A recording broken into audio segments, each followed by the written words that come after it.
aloittaa yleisösukelluksensa huomenna Simojärvellä. Tänään esittelymatkalla ollut julkinen sana totesi, että huolimatta ennakkokohusta mitään huikeita vedenalaisia elämyksiä ei ole tarjolla.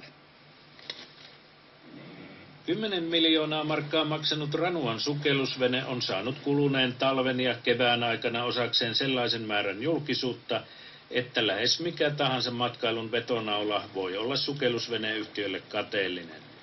Ennakkokohu on tuonut jo 17 000 ennakkovarausta kesän sukelluksiin.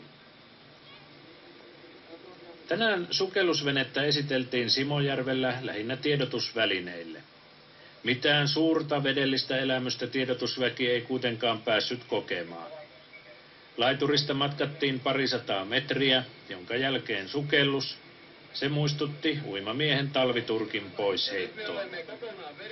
Sukellusveneen ikkunoista ei näkynyt juuri muuta kuin potkureiden irroittamaa pohjamutaa, mutta ehkä turistisukeltajille tämäkin riittää. No me viemme kokemaan seikkailun. Me mainosvalttikin, että koe uusi elementti sukella seikkailuun. Ranuan kunnassa